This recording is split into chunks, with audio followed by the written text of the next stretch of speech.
नमस्कार, मैं हूं जास्मीन और इस वीडियो में हम बात करेंगे कतर पर इजरायली हमले की, जिसके बाद अरब और मुस्लिम दुनिया में भारी गम और गुस्सा है।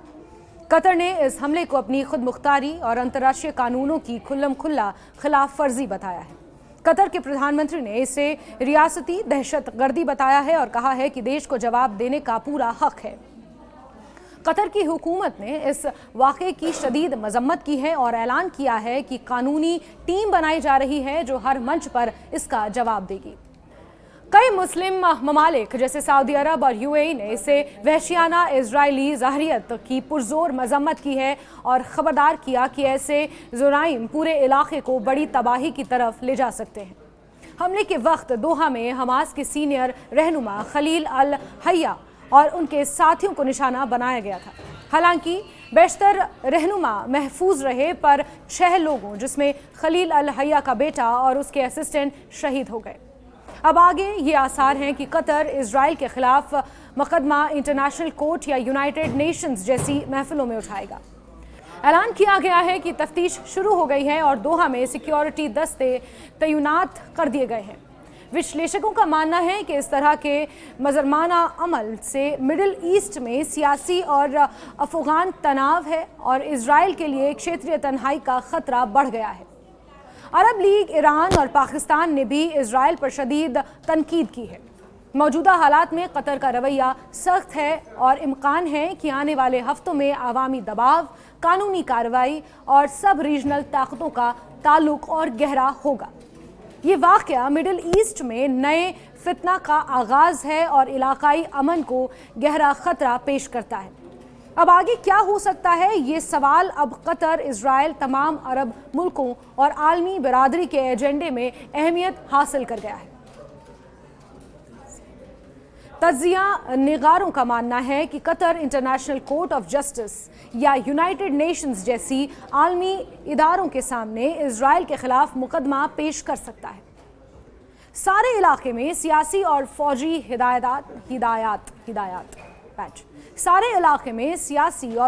हिदायत और सतर्कता को बढ़ा दिया गया है। दीगर अरब और मुस्लिम ममालिक कतर की हिमायत में सामने आ सकते हैं, जिससे सामूहिक दबाव और बढ़ेगा। गाजा में जंगबंदी मुज़ाकरात, जिसमें कतर का अहम रोल रहा, अब ठप या और पेचीदा हो सकते हैं। इजराइल के जवाबी हमलों या तस्करी कार्रवाइयों के नतीजे में पूरे इलाके में बेतरतीब हिंसा और इंतशार का खतरा बढ़ सकता है। इन हालात में सीधा असर इलाके की सियासी और आलमी डिप्लोमेसी और सिक्योरिटी मामलात में नजर आएगी। खास तौर पर ईरान, कतर, इजराइल और अमेरिका के ताल्लुकात में नई पेचीदगी और अदम इस्तेहकाम आ सकती है, जिससे पूरे मिडिल ईस्ट का बहरान और संगीन होने की आशंका है। मध्य पूर्व में जो वर्तमान भू राजनीतिक असंतुलन है, उसकी एक बड़ी वजह वहां के क्षेत्रीय देशों के बीच आपसी अविश्वास और रणनीतिक एकता की कमी है। ईरान के सर्वोच्च नेता अयातुल्लाह अली खamenei बार बार अरब देशों से ये अपील करते आ रहे हैं कि वो अपने मतभेदों को भुलाकर एक साझा मंच पर आगे आएं। विशेषकर वो अब्राहम समझौते जैसे विवादास्पद मुद्दों पर एकजुटता चाहते हैं, जिसमें कई अरब देशों ने इजरायल को मान्यता दी है। ईरान इन समझौतों को फिलिस्तीनी संघर्ष के साथ विश्वासघात समझते हैं और इसे क्षेत्रीय अस्थिरता का एक बड़ा कारण मानते हैं। हालांकि अब तक खamenei की ये अपील कई कारणों से बेअसर रही है। अरब देशों की प्राथमिकताएं और रणनीतिक हित अलग अलग हैं। कुछ देश अमेरिका और इजराइल के करीब हैं, जबकि कुछ जैसे सीरिया, कतर, ईरान के साथ बेहतर संबंध बनाए रखने की कोशिश करते हैं। इसलिए खाड़ी के अरब देशों के बीच कोई बड़ा या ठोस क्षेत्रीय गठबंधन स्थापित करना मुश्किल हो गया है। इस विफलता का नतीजा ये हुआ है कि अब अरब देशों पर बाहरी ताकतों से सुरक्षा और सैन्य दबाव बढ़ गया है। यमन, सीरिया, इराक और गाजा पट्टी में जारी संघर्ष न केवल स्थानीय बल्कि व्यापक क्षेत्रीय शक्ति संतुलन की विफलता के संकेत हैं। ईरान समर्थित हिजबुल्लाह, हूथी विद्रोही और अन्य शिया मिलिशिया इन संघर्षों में सक्रिय भूमिका निभाते हैं, जबकि सऊदी अरब और उसके सहयोगी देश इनके मुकाबले में हैं। मध्य पूर्व की यह समस्या न केवल इस क्षेत्र को युद्ध के करीब ले जा रही है, बल्कि अंतर्राष्ट्रीय कूटनीति के लिए भी एक बड़ी चुनौती है। अमेरिका, रूस, चीन जैसी वैश्विक शक्तियां अपने हितों के लिए इस क्षेत्र में सक्रिय हैं, जिससे हालात और विषम होते जा रहे हैं। इस अस्थिरता के कारण क्षेत्रीय और वैश्विक स्तर पर प्रभाव पड़ता है, चाहे वो ऊर्जा आपूर्ति हो, वैश्विक राजनीति हो या धार्मिक सांस्कृतिक संतुलन हो। यदि अरब देश सामूहिक रणनीति के तहत मजबूत एकता नहीं बनाते तो फिलिस्तीन और ईरान के मुद्दे के अलावा पूर्वी यदि अरब देश सामूहिक रणनीति के तहत मजबूत एकता नहीं बनाते तो फिलिस्तीन और ईरान के मुद्दे के अलावा पूरी मध्य पूर्वी व्यवस्था में दीर्घकालिक अस्थिरता बनी रहेगी। इसलिए क्षेत्रीय देशों को अपने मतभेदों से ऊपर उठकर एकजुट होकर स्थिरता और शांति के लिए ठोस कदम उठाने की जरूरत है, ताकि मध्य पूर्व में स्थायी शांति का मार्ग प्रशस्त हो सके।